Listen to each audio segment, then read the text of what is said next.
मानव शरीर की सबसे बड़ी ग्रंथि कौन सी है? Which is the largest gland of human body? तो फटाफट से बताइएगा सभी दोस्त कि मानव शरीर की सबसे बड़ी ग्रंथि कौन सी है। ठीक है, क्लियर? हाँ जी, जल्दी से आंसर करिए और मुझे भी बताइए कि कौन सा यहां पर सही होगा, यकृत, पेनक्रियाज, थायराइड या पीयूष ग्रंथि। तो जब कभी भी हम लोग बात करते हैं हमारे शरीर की सबसे बड़ी ग्रंथि की, तो यहां पर आप लोगों का आंसर आता है लीवर, है ना? लीवर। लीवर के अध्ययन को हम लोग क्या कहते हैं? ऐसे भी क्वेश्चंस बनते हैं। तो जब हम लीवर के अध्ययन की बात करते हैं, स्टडी की बात करते हैं, तो लीवर के अध्ययन को कहा जाता है हेपेटोलॉजी। Hepatology, clear? यानी हिंदी में भी हम ऐसे ही बोलते हैं हेपेटोलॉजी। लीवर के अध्ययन को कहा जाता है हेपेटोलॉजी। अच्छा, लीवर हमारे शरीर की सबसे बड़ी ग्रंथि है मैडम, तो ये किस में काम आती है? तो बेसिकली लीवर का काम होता है पाचन प्रक्रिया में मदद करना, यानी आप लोगों के डाइजेशन में मदद करता है लीवर। और डाइजेशन में भी किसमें मदद करेगा? तो वसा के पाइसीकरण में मदद करता है। ठीक है, वसा का पाइसीकरण करता है, यानी इमल्सिफिकेशन करेगा भाई फैट का। तो इसका काम होता है लीवर का इमल्सिफिकेशन ऑफ फैट। अच्छा, कैसे ये वसा को तोड़ता है? कैसे ये वसा के बड़े बड़े अणुओं को छोटे छोटे अणुओं में तोड़ता है? तो यहां पर ये लीवर बनाता है एक जूस। कोई बच्चा मुझे बताएगा कि लीवर से कौन सा जूस निकलता है? लीवर जो होता है इससे कौन सा रस निकलता है? तो लीवर निकालता है दोस्तों बाइल जूस।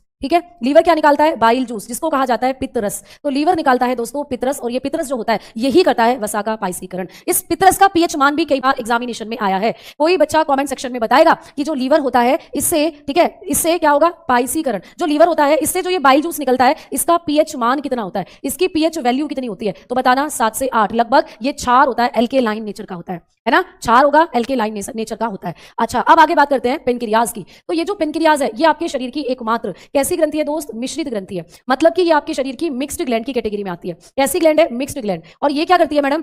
ये दोनों काम करती है। ये हार्मोन्स भी रिलीज करेगी, साथ में पाचक रस भी रिलीज करती है, यानी खाने को पचाने वाले जो डाइजेस्टिव जूसेस हैं उनको भी निकालती है। और साथ में ये जो पेनक्रियाज है इससे निकलने वाला एक बहुत इंपॉर्टेंट हार्मोन है जो आपको पेपर में आता है, तो इसको कहते हैं हम लोग इंसुलिन। उसको क्या कहते हैं दोस्त? इंसुलिन। तो इंसुलिन आपको पता है कि ये कहां हेल्प करता है हम लोगों की? मधुमेह, यानी कि अगर किसी को डायबिटीज है तो डायबिटीज इसी हार्मोन की कमी की वजह से होती है। अगर किसी के शरीर में इंसुलिन की कमी हो गई तो उसको हो जाता है डायबिटीज। क्लियर? तो यहां से आपने देखा ए ऑप्शन सही। अच्छा, जब हम लोग बात करते हैं मैडम किसके बारे में? थायराइड। तो ये आपकी गर्दन में पाई जाने वाली एक ग्रंथि है, नेक के अंदर, है ना? जो आपका मेटाबॉलिक रेट कंट्रोल करने वाला हार्मोन थायरॉक्सिन निकालती है। इसकी शेप तितली के जैसी बटरफ्लाई शेप, है ना? और पिट्यूटरी आपके मस्तिष्क के अंदर होती है, और ऐसा कहा जाता है कि ये आपके शरीर की सबसे छोटी ग्रंथि है। तो यहां पर आपने देखा सबसे बड़ी ग्रंथि लीवर, सबसे छोटी